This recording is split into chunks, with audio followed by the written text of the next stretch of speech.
Welcome back. Complete chaos ensues in Sri Lanka even as the interim president has taken charge. As political and economic crises continue to spiral out of hand, here's a ground report filed by my colleague Saloni Mohan from Colombo on the state of affairs in the island nation. ये जो तस्वीरें आप देख रहे हैं, दरअसल ये Chinese port city है जो कि श्रीलंका की राजधानी कोलंबो में बीचों बीच डेवलप की जा रही है। सपने चाइना की तरफ से बहुत बड़े दिखाए गए, वादे और दावे भी बहुत बड़े किए गए।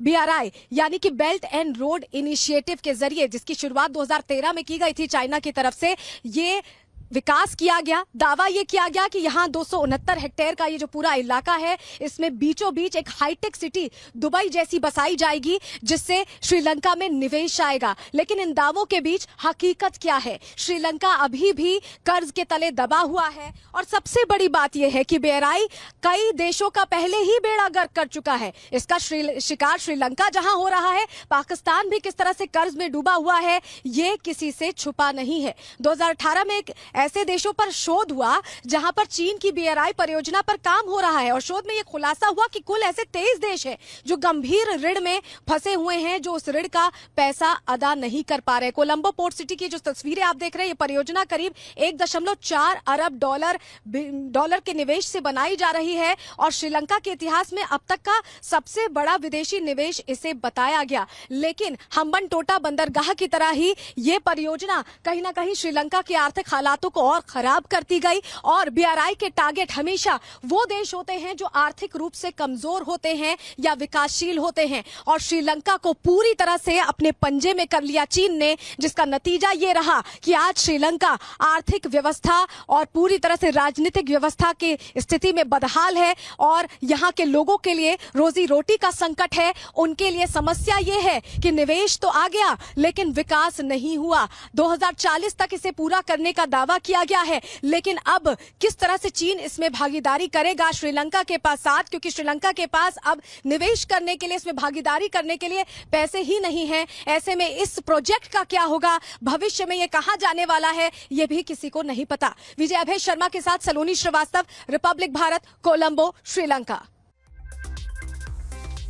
बेल्ट एंड रोड इनिशिएटिव ने किस तरह से श्रीलंका पर पंजा कसा, ये हम आपको समझाने की कोशिश करें। कोलंबो का ये लोटस टावर जहां पर हम पहुंचे हैं वो अभी फंक्शनल नहीं है। 2018 में इसकी शुरुआत कर दी गई थी और ये करीब 350 मीटर लंबा है। अगर हम आपको विस्तार से बताएं तो 100 करोड़ रुपए की लागत से इस टावर को तैयार किया गया है और 80% धनराशि चाइना ने दी है। लेकिन अभी हमें अंदर जाने की इजाजत नहीं है। ये तैयार हो चुका है बनकर, लेकिन ये कहा जा रहा है क्योंकि ये चाइनीज कंपनी के कंट्रोल में है, ऐसे में इसमें अंदर नहीं जाने दिया जा सकता। अगर अभय आपको दिखाएं कि कैसे कैसे यहाँ पर हर फ्लोर की चीजें हम जरा समझाएं दर्शकों को। देखिए, जो पहला फ्लोर आप देख रहे हैं, दरअसल ये यहाँ पर किचन एरिया है और उसके बाद आता है एक शॉपिंग कॉम्प्लेक्स। ये गोलाकार में शॉपिंग कॉम्प्लेक्स है, उसके ऊपर एडमिन ऑफिस है और ये जो पूरा ग्रीन एरिया आप देख रहे हैं, जो टावर टाइप का ग्रीन एरिया, ये हॉलो है। इसमें सिर्फ लिफ्ट है, सिर्फ इसमें लिफ्ट है और लिफ्ट से आवाजाही ऊपर तक की जा सकती है, जिससे कोलंबो शहर की खूबसूरत तस्वीर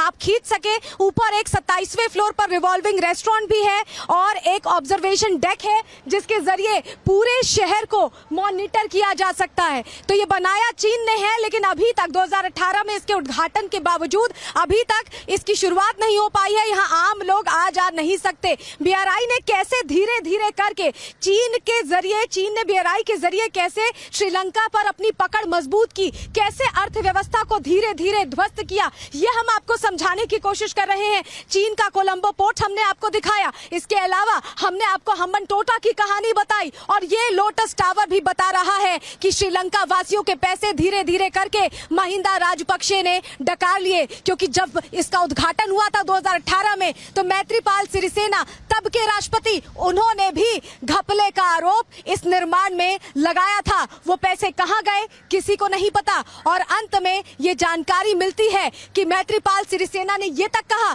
कि राजपक्षे ने वो पैसे डकार लिए।